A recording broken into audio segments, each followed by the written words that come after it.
Olá, seja bem-vindo de volta à nossa aula de número 23. Ainda no título 3º da Lei de Diretrizes e Bases da Educação, vamos falar dessa aula da EJA, exatamente, Educação de Jovens e Adultos, mas eu vou fazer aqui um contraponto com o ensino regular para dar a você um pleno entendimento do dispositivo. Então, estamos falando dos deveres do Estado, entre eles a oferta.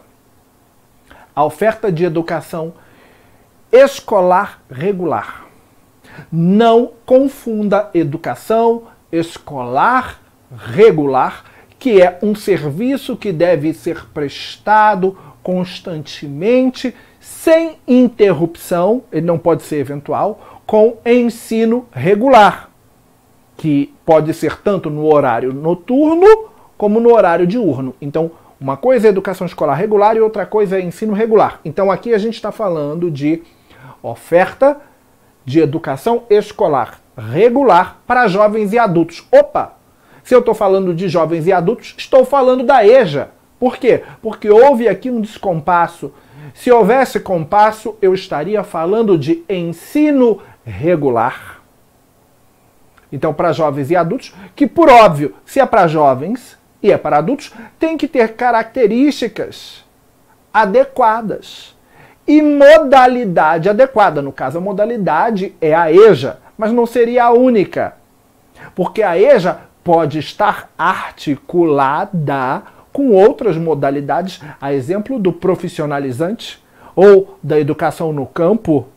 Então, por isso, articulada de acordo com as características e modalidades, essa modalidade é a EJA, que pode estar sozinha ou articulada, adequadas às necessidades e disponibilidades, garantindo-se aos que forem trabalhadores as condições para acessar e permanecer na escola. Então, quais são os destaques? Ainda, nesse slide, eu friso. Se eu estou falando de jovens e adultos, eu estou falando que houve um descompasso. Então, eu não estou falando de educação, ou melhor, de ensino regular. Eu estou falando de EJA, Educação de Jovens e Adultos, que é uma modalidade adequada para jovens e adultos e que pode, inclusive, ser articulada com outras modalidades.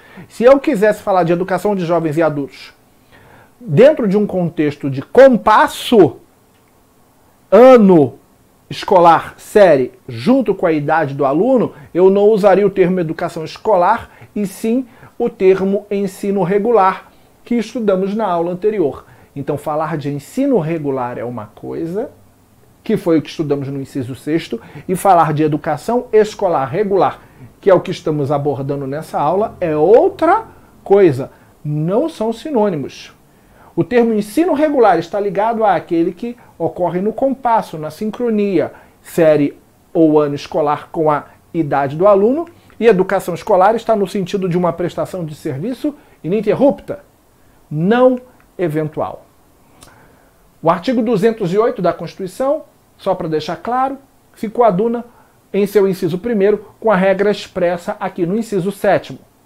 Lá está escrito que o dever do Estado com a educação será efetivado mediante a garantia de novo, educação básica, obrigatória e gratuita, dos 4 aos 17 anos de idade, assegurada inclusive, que maravilha, a sua oferta gratuita para todos os que a ela não tiveram acesso na idade própria. A regra está alinhada com a Constituição. Vale a pena ainda destacar aqui que, Hammurabi, eu não vejo desta forma. Eu vejo que ensino regular, na minha visão, é a mesma coisa que educação escolar regular. Se ainda assim você vê isso, dá uma olhada aqui no artigo 24, parágrafo 2º da LDB. Eu estou tentando mostrar para você que não são a mesma coisa. Está escrito no artigo 24, parágrafo 2º da LDB, que os sistemas de ensino disporão sobre a oferta de educação de jovens e adultos, EJA. Isso é, além da EJA, temos o ensino noturno regular. ensino noturno regular é outra coisa. E ambos são adequados às condições do educando. Por isso, falar de ensino regular, que pode ser noturno, que pode ser diurno, é uma coisa, e falar de educação escolar regular é outra coisa, porque ela vai estar voltada a uma prestação ininterrupta para os jovens e adultos. São coisas distintas. Por que eu estou frisando muito isso? Porque eu já assisti muita videoaula de colegas nossos na internet e que, eventualmente, quando estão explicando esses incisos, acabam misturando esses conceitos. Coisa que não vai acontecer mais com você. Muito bem. Então, dentro do estudo do artigo 4º, que é onde estamos na seara do inciso 7º, que fala da oferta de educação escolar regular, e falar disso é falar de educação de jovens e adultos, e falar do inciso 7º não é a mesma coisa que falar do inciso 6º, que fala de oferta de ensino noturno regular. Ensino regular, seja noturno ou diurno, é uma coisa, e educação escolar regular é outra, e isso agora está claro na sua mente. Muito bem. Quando eu falar de ensino regular, eu estarei falando daquele que é prestado no turno diurno, de maneira regular, isso é, direcionado à formação geral, ou dentro de uma modalidade, a exemplo da EJA, que é o que a gente está estudando agora. Quando eu falar também desse ensino diurno, regular ou de modalidades, além da EJA, eu posso ter outras modalidades, como a educação especial, profissional, no campo, quilombola, EAD, outras. Esse ensino, que é diurno, também é noturno, com as mesmas características e subdivisões. Ele poderá ser regular, de formação geral, inciso 6º do artigo 4º, ou ele poderá ser na forma de uma modalidade, inciso 7º, EJA, objeto dessa aula. Então a gente não confunde mais isso. Tranquilo? Hammurabi, me dá um contraponto de ensino regular, como eu já tinha dito antes, na aula do inciso 6º. Um contraponto seria o supletivo, que é uma forma de trabalho diferenciada do ensino regular. Um outro contraponto estaria nas modalidades, como, por exemplo, a própria educação de jovens e adultos, a própria educação especial, a própria educação profissional, a própria educação no campo, a própria educação quilombola, entre outros. Então, assim eu posso dizer para você, ao pesquisar sobre o ensino regular e a modalidade de ensino da EJA, da educação de jovens e adultos, a primeira coisa que você tem que notar é que não existe apenas diferenças de natureza estrutural. Se você fizer uma pesquisa bem mais a fundo, existe uma diferença de natureza ideológica, já lá na base, na sua legislação. Na educação de jovens e adultos, estamos preocupados com o conteúdo? Sim. Mas o foco é o nosso conteúdo? Não. Mas sim as ações sociais decorrentes da prática deste conteúdo, o que ocorre de maneira um pouco diferente já no ensino regular. Então, o ensino regular, vale destacar, e eu coloco aqui inclusive por escrito, e a educação de jovens e adultos possuem características parecidas, sim, em alguns aspectos, mas também distintas em vários outros aspectos. Mesmo assim, as duas modalidades, por assim dizer, as duas, a forma no caso, a forma ligada ao ensino regular e a modalidade ligada à EJA, respectivamente, são regulamentadas pela Lei de Diretrizes e Bases da Educação. Quanto ao recebimento, o ensino regular recebe povos indígenas, recebe movimentos do sem terra, recebe povos egressos de comunidades quilombolas, crianças e adolescentes das regiões urbanas e rurais, em escolas que podem ser públicas ou privadas. Já a EJA atende a todo esse público que eu acabo de mencionar, mas cuja idade tenha descompassado com a série ou ano, isto é, não atenderia necessariamente crianças, já atenderia adolescentes com a figura do descompasso escolar. E isso é importante ser frisado.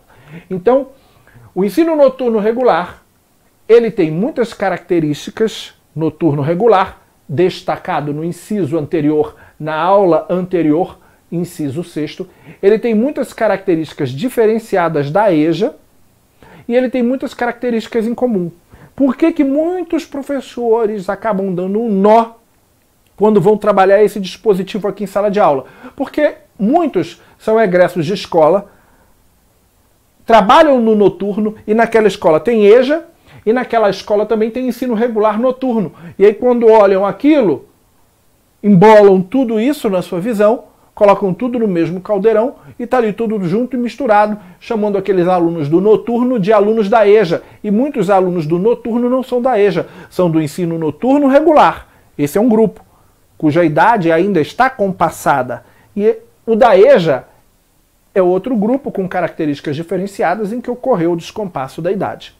Então, a defasagem na escolaridade é o que leva os alunos efetivamente à educação de jovens e adultos. Tá? E uma observação que é muito importante, esse público da EJA, os educandos da EJA, eles são recebidos e são educados e ensinados por professores que geralmente trabalham a educação infantil no diurno.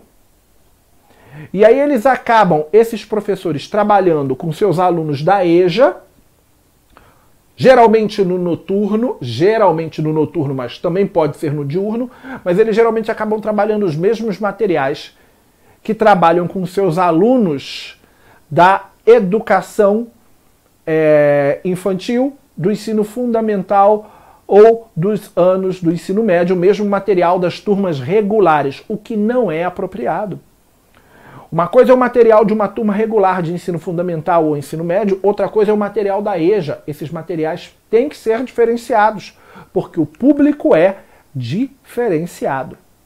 Então, recapitulando, o dever do Estado para com a educação está na oferta de educação escolar regular para jovens e adultos com características e modalidades. Vamos falar de características e modalidades. Modalidades no total, temos várias. Temos o ensino de profissionalizante, contido na seção 4A da LDB, mais especificamente no capítulo 2º e no capítulo 3º, todos do título 5 da LDB. Então temos a modalidade profissionalizante, temos a modalidade da EJA, contida na seção 5, capítulo 2, também do título 5 da LDB.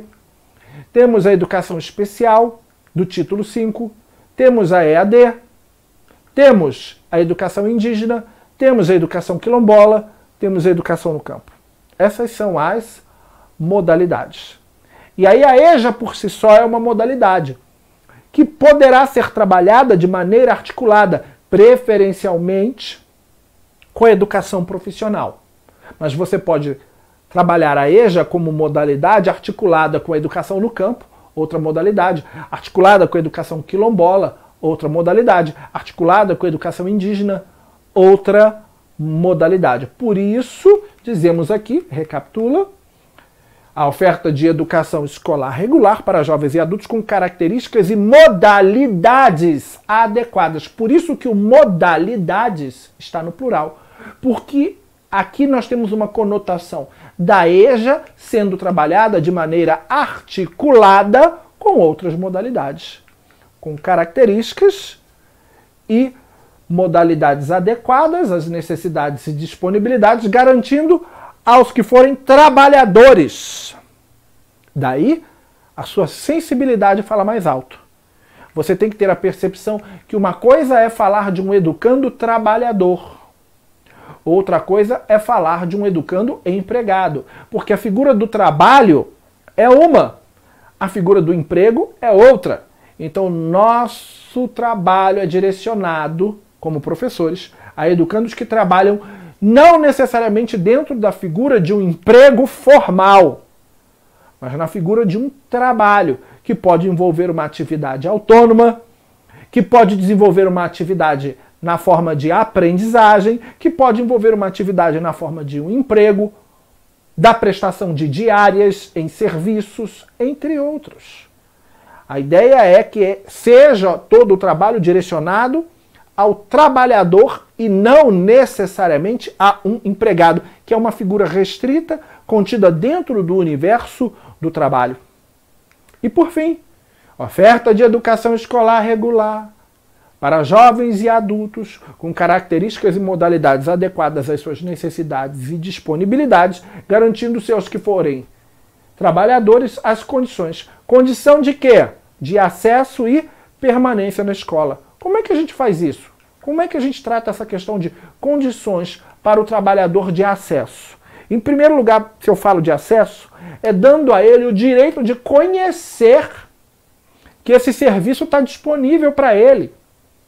Porque muitos não conhecem ou não sabem quais são as escolas em sua comunidade que prestam esse tipo de serviço de educação de jovens e adultos. Por isso cabe à escola, para garantir a acessibilidade, se fazer conhecer. Utilizar um carro de som, passando pelas ruas do bairro, avisando: venham até a escola, ao CEF, Centro de Ensino Fundamental 802, do Recanto das Emas, fazer a sua matrícula, que pode ser feita pelo site da internet ou na nossa secretaria. E o carro de som vai passando pelos bairros, avisando a comunidade que a escola existe e que ela presta esse serviço em determinado horário, serviço de educação de jovens e adultos, que pode ser diurno ou noturno, geralmente é noturno, mas também pode ser diurno, para aquela comunidade. Venham fazer a matrícula, pode ser pela internet, venham fazer a matrícula, pode ser presencial. Estamos aí garantindo o acesso, nos permitindo conhecer e garantindo a permanência. Por quê? Porque ali dentro daquela escola, na modalidade de educação de jovens e adultos, por exemplo, os critérios de avaliação são diferenciados. Trabalhamos com pesquisa, trabalhamos com trabalhinhos, trabalhamos com o chamado RAV, Relatório de Avaliação, onde nós registramos o desenvolvimento dos educandos no dia a dia, passo a passo, sem necessariamente trabalharmos a figura da prova.